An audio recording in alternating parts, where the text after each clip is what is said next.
It is Tuesday, June 20th, 2023. Welcome to another edition of Baseball Today. I, Trevor Plouffe, am your host today. C. Rosie is off being a good dad, watching his son Brady play some ball. In his stead, we have the one, the only, Jake Talkin, Storiale, huge Diamondbacks fan, and also producer Dan along for the ride. Jake, what's up, my man? Thanks for filling in. How are you doing this fine morning? Trev, I'm number one baseball today fan in the world. I filled in for you. Was that last week? And for me, that was easy because a couple old ball players. I just had to fill the role, play my game. Filling in Yeah. for Chris Rose is tough. I mean, that's Well, you know. I'm filling in for Chris Rose. I Oh, so am. I just have to be you again? Yeah. Oh, that's money then. We're good. Just be a handsome, successful ball player, ex-ball player. That's You'd it. not to tease too much of our interview with Boone, but we had to lay into him a little bit. And he kind of gave me a little bit of like, let me know when you're the manager of the Yankees guy. So Kind of like that. we're there. We're there. Okay, let's start the show up. Tip of a cap, as we always do, to some guys who did some fun things but didn't make the show. Henry Davis of the Pittsburgh Pirates made his debut last night. He went 1-for-3 with a walk in his debut. Tip of the cap there. And Scherzer, our guy, gets back on. He goes 8 innings pitched with 4 hits, 1 earned run, and 8 Ks. He needed that start, and so did Mets fans. Tip of the cap to both of you. But let's start out in the West Coast. We had some late night West Coast action, and the Giants played the Padres too. That's a joke. Yaz walks it off to give San Francisco its 8th straight win. The Padres are now 2 games under 500. They're 8.5 back of the D-backs. So, Jake, here's the question. Is this a 3-team race for the NL West now? To win the NL West, is it a 3-team race? No, I'm not selling Padres stock yet. I know we're going to talk some MVP in a little bit. And guess a couple of guys that are 2 good weeks away from being in the NL MVP conversation. Soto and Soto and Tatis. Okay. So and I know they're back and they've been playing, and that hasn't necessarily changed the course of the Padres. I still think they have some go in them. I think their flaws were shown in a big way, and I think they're starting to address them a little bit. A little Gary, waiting for Tatis to start the season. At a certain point, you do just have to start winning ball games, and I think the Padres were without Hader last night. And we're talking, you're talking an extra innings game. And by the way, Trev, who was covers baseball for their job and was up late on the East Coast watching that game finish? Yeah, my tweet's out there. And watching Yaz go in the drink. That was so sick, man. And I guess more of a wrench is the Giants. I didn't know how involved they would be. And they have announced in the past 2 weeks that they are, not only are they at the dance, but they're gonna Storiale dance. You know what I'm saying?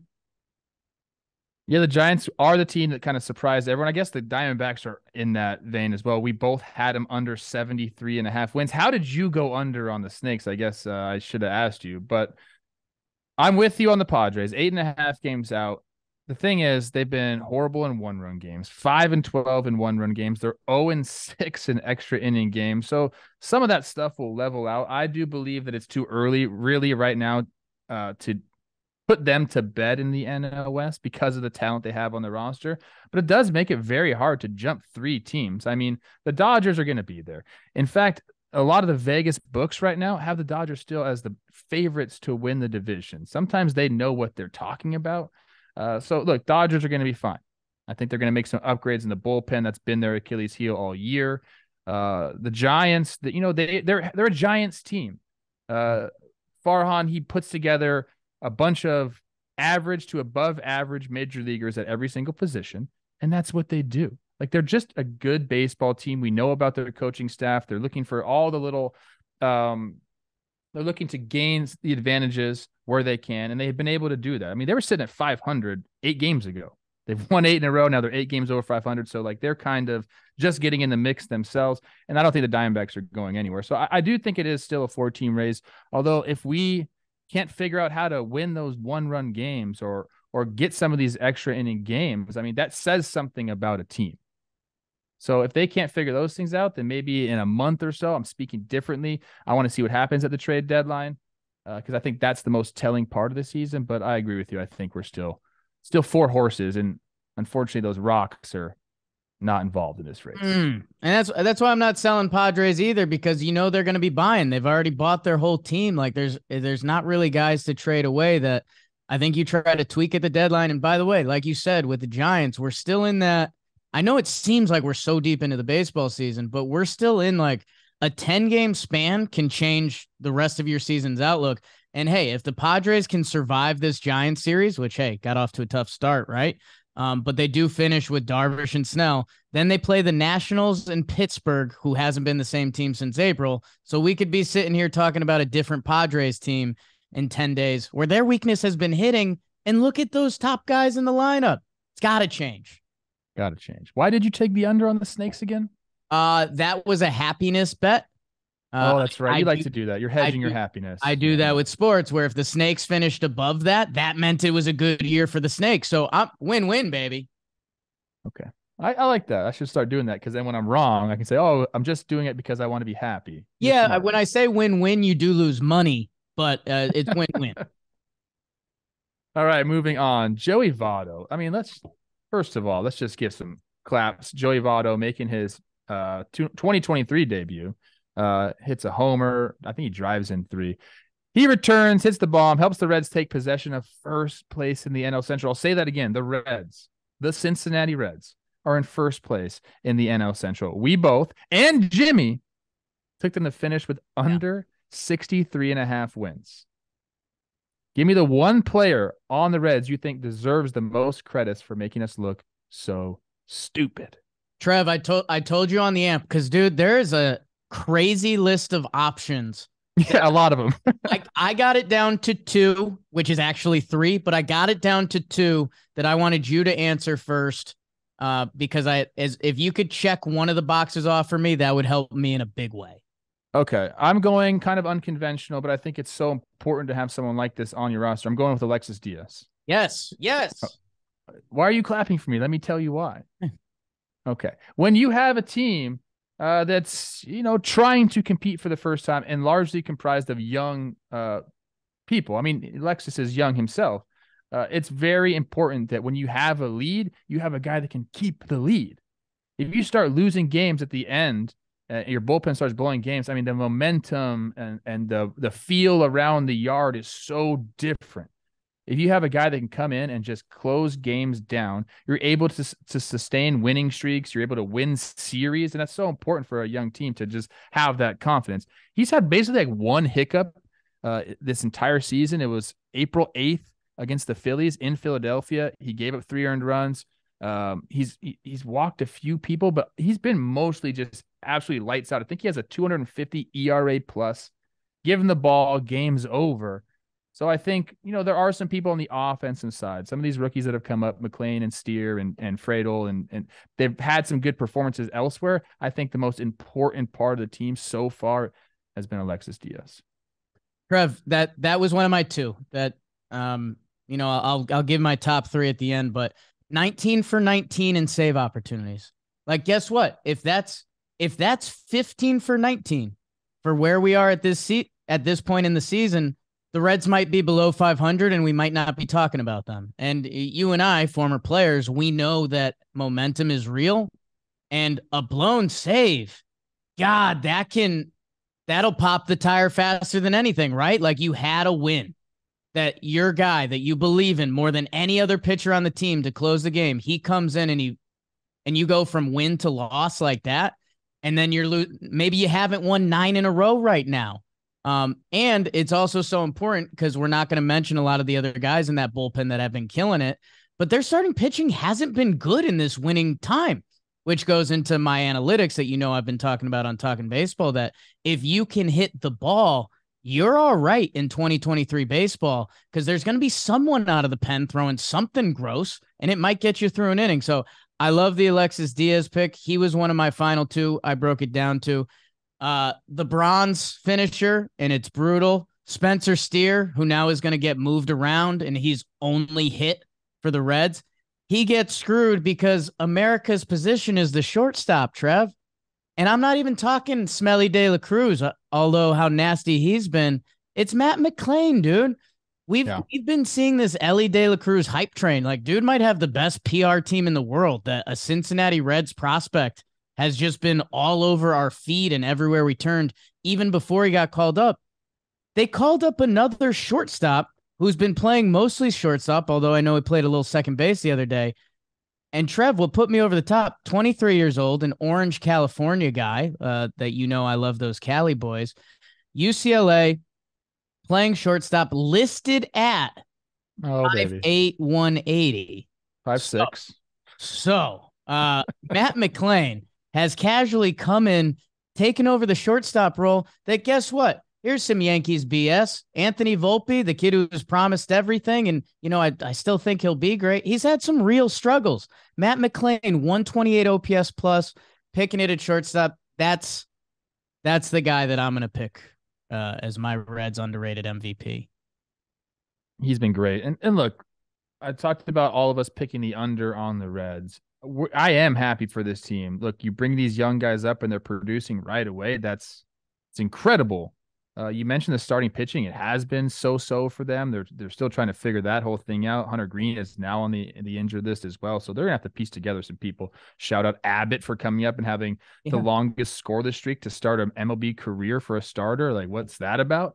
I think that's the thing, though. Like, I don't even feel that bad for picking the under because I'm famously, like, skeptical about prospects.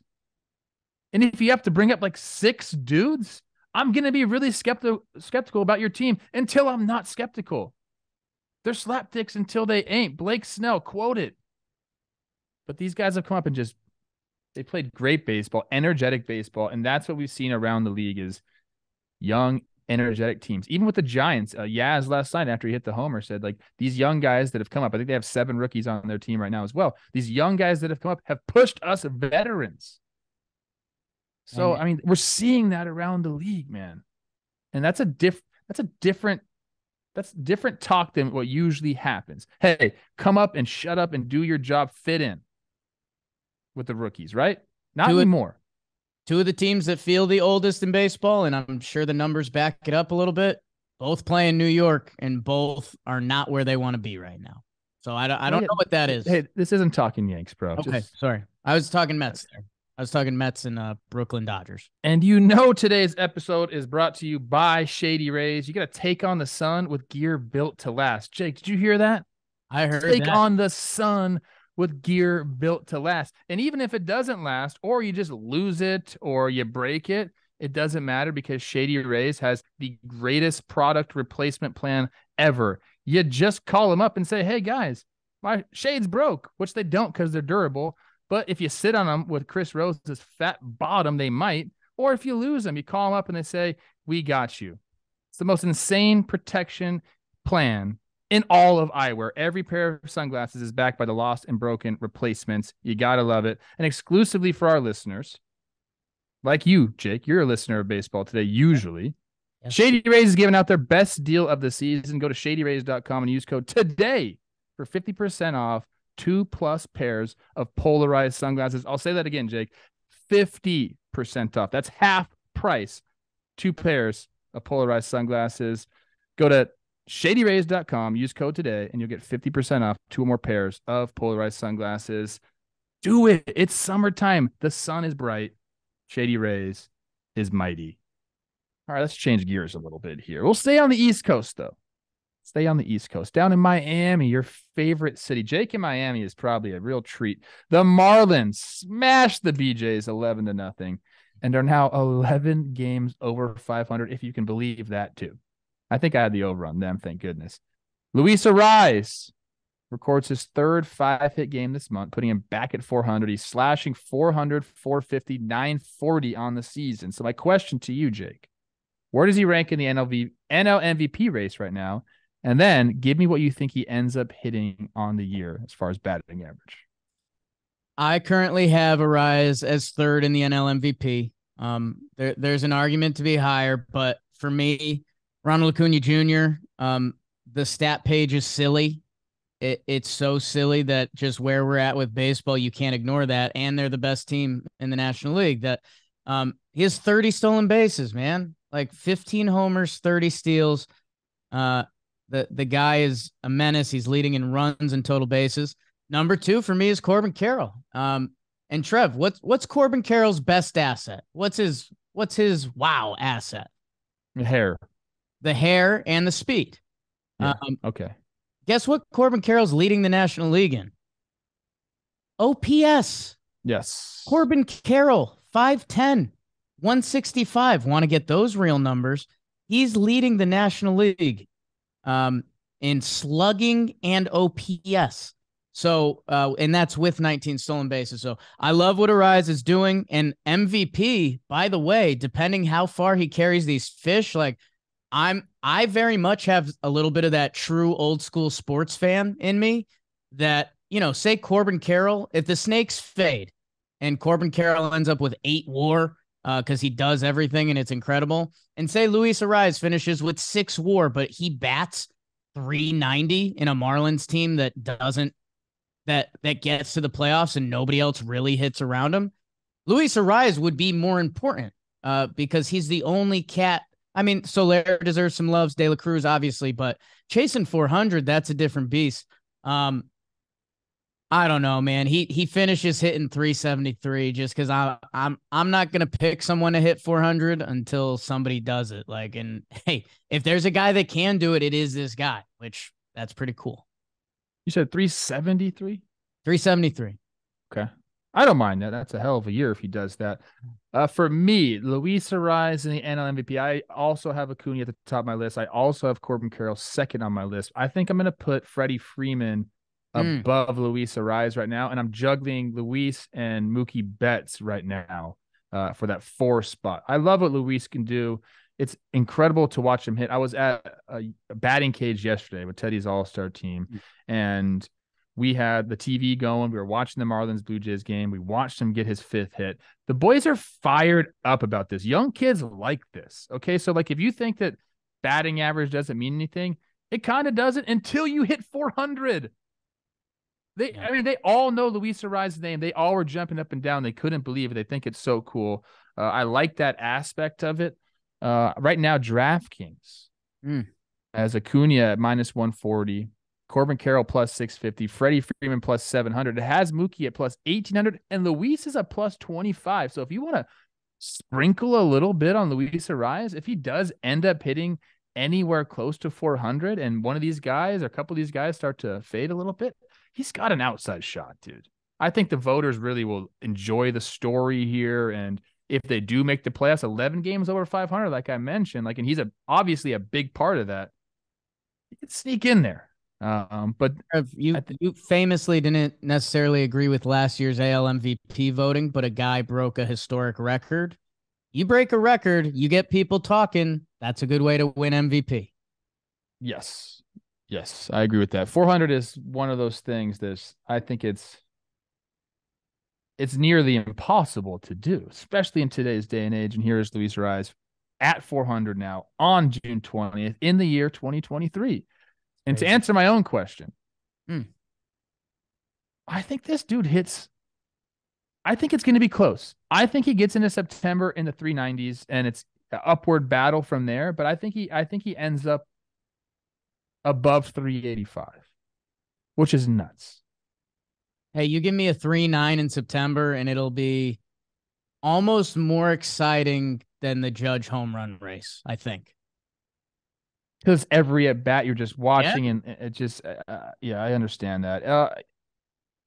Do you think he has to be above 400 going into September to hit 400? No, he showed me a lot in these past couple weeks with the 5-hit games. Like, because, if you're the opposing team, you look at him and you say, hey, we can't let that guy get hits. That guy gets a lot of hits. Let's do our best to not let that guy get hits. And to still be able to put up 5-hit days. And when you see it go from 4 to 3.8, you know that and you feel it. But guess what? He doesn't care because he hits. Right now, we both love this stat. 15 strikeouts on the year, 21 walks. Feeling good. I've never been able to do that with a baseball bat in my hands. So good for you, Luis Arraez. This is an interesting question. Okay, we're moving on to number 4 now. The Rays are set to host the Orioles. The Braves visit the Phillies. What divisional showdown piques your interest more, and why? Trev, I'll be honest. There's probably a little bit of bias that sneaks in here, but I also think it's the right answer. It's the Orioles and the Rays for me. I think there's only one team that can catch the Rays at this point in the AL East, and I think that's the Baltimore Orioles. And it's, the Orioles still feel really new to me. They're still discovering themselves. We've done all the stats with Adley. This team is a 90+ win team, whatever it is. The Orioles are still getting better. Like Gunnar Henderson, your guy, has just joined the party and he's fully like breaking out. That I want to see how punch for punch the Orioles can go with the Rays, because I think that matters more to the AL East than the Braves and the Phillies. And this is I don't want to say backhanded at the Phillies. The Phillies have hit their groove. They've started to go. That's awesome. The Phillies made their run last year from the wild card. They're like, the Phillies are high-end talent. Put us in the dance. We'll tee it up against anyone and win on that given day. The Braves are just a wagon. Like, they're going to win the NL East in my mind, because they've given me no reason to believe they won't. So that's why I'm going O's Rays. I love it. I love watching the Orioles. We talked about that Hayes homer where he moonwalked to first base. I saw like a Adley mic'd up version, and he was like, dude, you're running DB routes down to first base. I was like, we saw the same thing, Adley. We're the same, right? Same. No? Okay. Same. I'm going the other side. I just love this matchup. Phillies, Braves, classic matchup for me. And the reason I'm actually picking them is for one pitcher in particular. It's Spencer Strider going up against this Phillies lineup. He has absolutely owned them throughout his career. Do you want to hear the stats against the Phillies for him? Sure. 4 starts, 27 and a third innings pitch. He's only given up 9 hits, 5 runs, and that's been on 3 homers. Okay. Walked 8 people, struck out 43. He's got a 1.65 against this team. But, my friend, he struggled as of recently. His last 2 starts, going up against the Mets on June 8th, 4 innings pitched, 8 earnies, only 8 Ks. That's not really a Spencer Strider game, to be honest with you.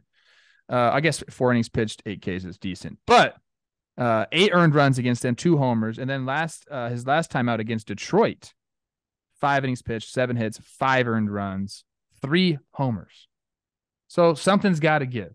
Before those 2 starts, Spencer Strider had a 2.97 on the year. After those 2 starts, he's got a 4.12. Spencer Strider doesn't like seeing a 4.12 when he looks up at the Jumbotron. And he knows he's going up against a Phillies team that he's owned. Phillies have been going lately. They got Schwarbaum doing his thing in June. Guys are, this is a really, really good lineup he has to go through, and he's done it before, but he's been struggling as of late. So I want to see who wins this matchup. Can the Phillies finally figure things out against him, or does Spencer return to form against one of the better lineups in the National League? It's just so interesting to me how that's going to happen. And I do think the Phillies have a shot at winning this division. And to do that, they have to win series like this and win them handily. It's just too early for me to give up on anybody really in these races right now. I think that the Phillies have an outside chance, and it has to start with a series like this and going after a guy that they haven't been able to hit at all since he's been in the big leagues. Trev, a players only question, and I don't know how far this will derail us, but and maybe it could be an amp portion after, but a pitcher like Spencer Strider, that it's like, that dude could show up and have 15 punchies today, and it's like, that's it. Like, he's done that. Going back to, like, say, an old Tigers team, is it almost mentally easier to say you got Scherzer or Verlander out there and it's going to be tough and you're hoping to run into one? Can it be mentally easier to face those guys and be like, hey, we get a couple here, a couple good swings, like that's a pretty good day at the office, where, say, Doug Fister, who was on those teams, is a little bit of an easier matchup that you're like, I don't know. Am I phrasing that in a weird way? Like, mentally it's a little less challenging because I don't know. Well, that one hit home for me because Doug Fister owned me until I figured out how to hit him. It took me a long time to figure out how to hit that guy. He's tall. He's throwing those sinkers in on me, and then he would cut the ball away. It was just Wasn't good early on. Then I figured out I'm just gonna go up there and try to pull the shit out of this, and I did. And Okay. I think I hit some homers off him. It was good. I guess to answer your question, I always love facing the best pitchers, even though I knew like chances weren't great for me, especially when you look at my numbers against Scherzer, look at my numbers against Verlander, and I knew those numbers too. But I love facing those guys because it was like the ultimate challenge. It's why you play in the big leagues. I want to Right. play the best guys. I want to face the best guys. I want to be better than the best guys. Was it going to happen? Not usually not, but my mindset was like, I just love this. So I think there's something to be said about that. Hey, if I just work a walk, it's probably a good day today. If I get a Mm. knock and a Okay. walk, like I'm Yeah. sitting pretty, I get that. I just love the challenge. It's fun. Especially if someone owns you, it can be daunting. If you're going through a slump and you're facing a guy that owns you, it's like, okay, well, this slump's going to continue. But if you're like feeling pretty good and you're facing that guy, then you're like, all right, let's go. Like, this is my time. And Let's do it again. that's just the ups and downs of a baseball season. Love it. Last one here, and Jake, we usually end on, something light, something funny. We got a video here. Lourdes Gurriel Jr. making sandcastles, or I guess dirt castles last night. When the Snakes were up 8-1, they ended up winning that game 9-1 against the Brew Crew. Again, we both had the Snakes under the win, so just want to keep mentioning that. What's your favorite dugout prank or like silly moment that you've seen in a dugout? Man, silly moment I've seen in a dugout. Yeah, you end on these light, silly ones. That's not normally my lane. I'm kind of Yeah, the no, not at all. Yeah. intense analytics guy. Um, you know what? I'll start out wide a little bit. There's part of me that still likes the silent treatment. I get Okay. it's bizarre, but it's kind of baseball bizarre, right? Like that kind of can't happen in any other sport. And I think Shohei's first homer got the silent treatment. I'm like, that's insane. Like, what? Like, this guy is going to be a folklore hero, and you've got backup catchers not looking him after he hits his like first career home run. So I get it's weird, but there's part of me that still likes it.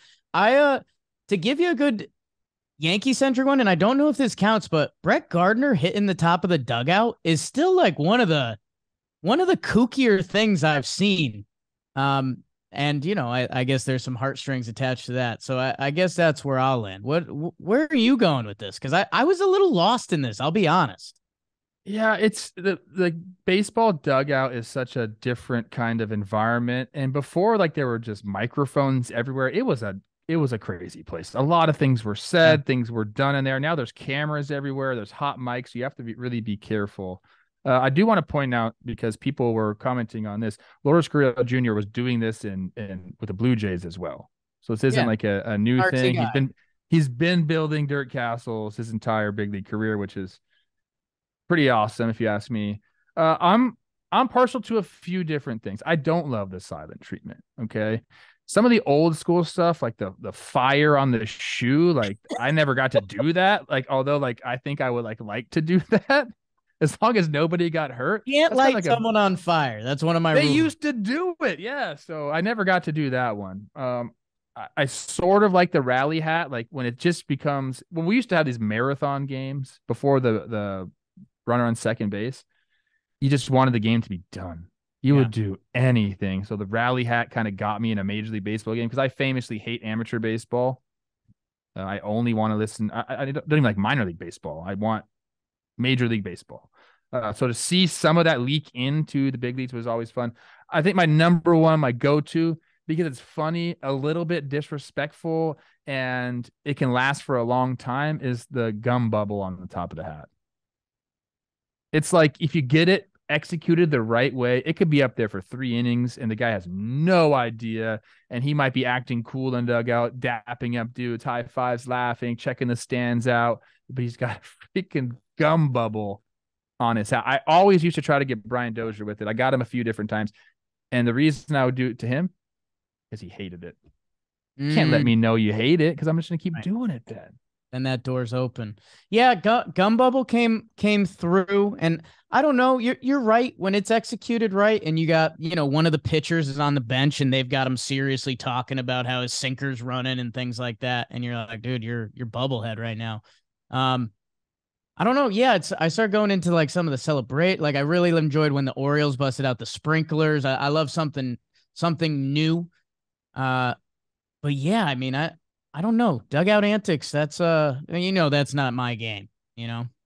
Yeah, you're so serious. Yeah. I do want to thank you for coming on today. Shout out C Rose. We missed you, Hmm. but you did a great job today. So for Talking Jake, for Wonder Producer Dan Rourke, I am Trevor Plouffe. Wishing everyone a happy Tuesday. We'll see you tomorrow, Wednesday on Baseball Today.